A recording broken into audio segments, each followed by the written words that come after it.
Acabou o drama, acabou a seca, acabou a zica, acabou a maldição.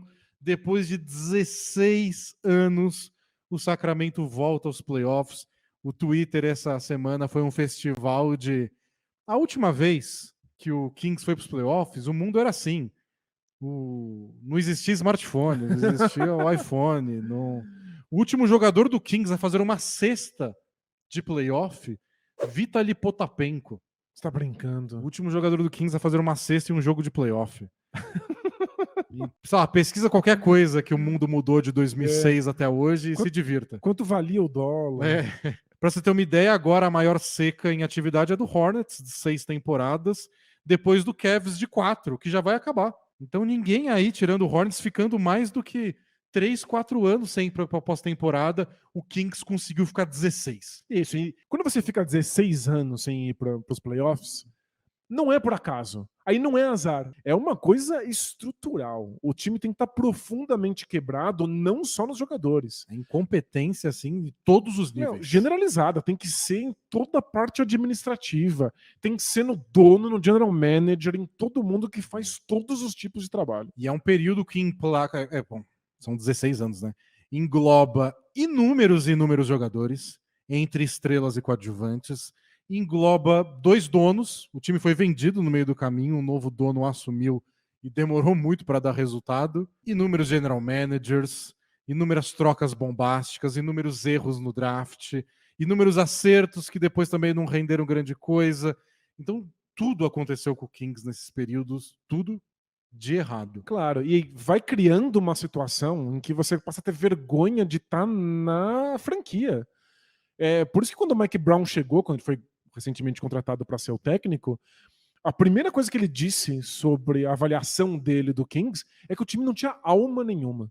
Que a sensação é de que era uma franquia morta com absolutamente todo mundo que ele conversava. Em todos os âmbitos. Quando ele falava com a diretoria, quando ele falava com o departamento médico, quando ele falava com o pessoal do marketing, tava todo mundo morto, porque tudo dá errado. é só tudo dando errado há tempo demais, você acostuma, você vai morrendo por dentro mesmo. Vai ficando meio vergonhoso você lidar com o time. E não à toa, muita gente duvidou do trabalho do Mike Brown, mas deu certo. Muita gente duvidou quando o Monte McNair foi contratado para ser o general manager. Ele teve algumas trocas e contratações realmente que no começo não deram muito certo, mas foi ele que montou esse time também. E acho que o Mike Brown importou uma coisa do Golden State Warriors que não é tático, que não é da quadra. Tem coisas da quadra também, pelo tempo que ele passou como assistente do Steve Kerr. Mas ele importou o modelo de cultura do Warriors. Foi uma coisa de cima para baixo. Foi um dono que falou: nós vamos ser os melhores, nós vamos contratar os melhores, tá todo mundo junto nessa, vamos construir uma franquia que nunca mais vai perder. Essa ideia de injetar confiança em todas as etapas do processo. E aí o que o Mike Brown fez quando ele chegou no Kings foi que ele quis dar um jeito, nas palavras dele, de conectar todo mundo que trabalhava na franquia. Então, ele escolheu os melhores assistentes técnicos, convenceu o dono a pagar o salário deles e levou o nosso Leandrinho e colocou os assistentes técnicos para lidar com a parte tática antes ainda da temporada começar, de começar a preparar os jogadores para as jogadas que eles iam colocar na quadra. E o Mike Brown falou: eu não falei de basquete. Eu ia em todos os funcionários da franquia Kings e falava com eles sobre a vida, sobre a família, sobre o futuro. Ele virou o grande amigão de todo mundo, da diretoria ao marketing à quadra, e fez com que todo mundo se sentisse parte de uma família. E aí aconteceu o que eu comentei um pouco antes, dele levar um contrato de comprometimento, para que todo mundo, todos os funcionários assinaram esse contrato dizendo: nós estamos juntos nisso. Quando perder, a gente vai aprender com a derrota.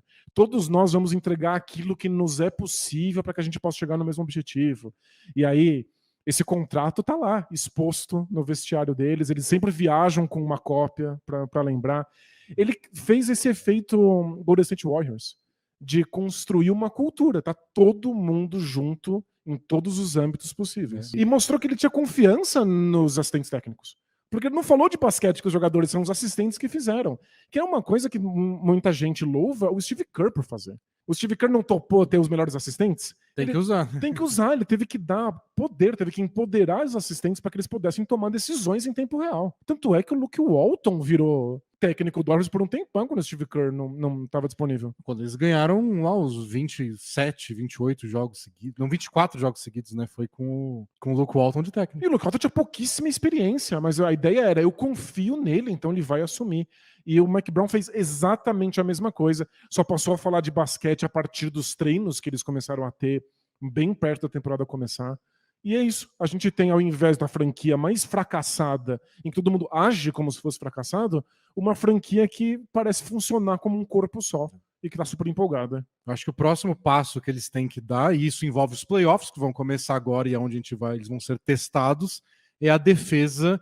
E o Mike Brown não para de falar disso. É claro. Tem os videozinhos que eles divulgam nas redes sociais, que ele dá a bola do jogo para alguém, tipo, um jogador que ele quer celebrar no discurso dele pós-jogo. E assim, é sempre defesa. E é o que Esse jogador se entregou na defesa, então parabéns aí, bate palma, 1, 2, 3, defesa. Eu passei a vida inteira com defesa, com prioridade, vamos melhorar. É a 24ª de 30 times defesa da NBA. Ele aplicou uma versão muito interessante do ataque do Warriors. A defesa é bem fraca. Mas quando ele ganhou o prêmio de técnico do ano, foi pelo Cavs. O grande mérito daquele time era a defesa. Era uma defesa bem forte. O segunda cota Zach Lowe do dia... Te amo, Zach Lowe. Mas é que ele tem coisas que a gente, né, não consegue. Ele estava conversando com pessoas de dentro do Sacramento Claro, Kings, não tem acesso. os contatos deles, e eles dizem que internamente eles estão mais confiantes com a defesa, que a defesa é melhor do que os números indicam. Se você analisa os números, tem uma coisa interessante mesmo. É praticamente a pior defesa da NBA se você conta o aproveitamento de arremesso dos adversários. Então, tipo, você joga com o Kings, você acerta os arremessos. E muito de 3 pontos e de meia distância. Então, jump shot mesmo, arremesso normal. Eles cometem pouquíssimas faltas, você não bate muito lance livre contra o Kings. Excelente, pelo menos isso. É o terceiro melhor time da NBA em não ceder lance livre. Então não tem ponto de graça. E o sétimo melhor em não ceder rebote ofensivo. E isso é tudo ajustado, não é só porque tipo, o arremesso caiu, não tem rebote ofensivo. Também acontece, né? Mas esse número é ajustado para isso. Então eles têm alguns bons números defensivos. Mas se você joga contra o Kings, você acerta o seu arremesso. As bolas de 3 caem. E eles têm uma certa confiança que tem um pouquinho de dose de azar.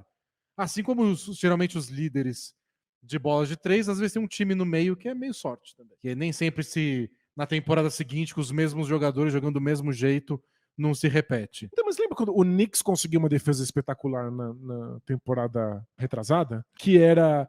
os adversários erravam todos os arremessos de 3 pontos que tentavam, mesmo os arremessos livres. Na temporada passada começaram a acertar. Começaram a acertar esses arremessos e aí a defesa fica desastrosa. Nessa temporada estão errando de novo. Qual que é a verdade, né? Eu acho que você confia no modelo defensivo que às vezes desafia os adversários a acertarem os arremessos. Não necessariamente são arremessos fáceis, mas às vezes eles vão acertar. Então tem essa questão de que eles têm bons pontos defensivos, mas não tem dado muito resultado, eles têm compensado com o ataque, mas a defesa pode ser melhor. Não sei, entendo, mas é uma temporada longa também, já são aí quase 80 jogos todo mundo jogou e o pessoal continua acertando arremesso à torta direito. Eles não têm muita proteção de aro usando os Sabonis de pivô, é claro, que abre espaço para tudo que eles fazem ofensivamente. As movimentações de bola lá, o Warriors tiram muito proveito dos Sabonis na cabeça do garrafão. Ele tem jogadas a la Jokic também, que tira proveito disso. As bandejas, os cortes em direção à cesta, aproveita esse espaço. Mas defensivamente, se o Sabonis é sua única proteção, você não tem uma proteção. Eu lembro como eu celebrei essa troca pro Kings, porque o Sabonis traz dignidade, porque ele é estável. Ele é um jogador que você sabe o que é capaz de produzir, que dá um jeito de produzir sempre as mesmas coisas. E, de fato, aconteceu. Ele deu uma aura de previsibilidade pro ataque do Kings que acabou se transformando no melhor ataque de todos os tempos em termos de pontos por posse de bola na história da NBA. É inacreditável.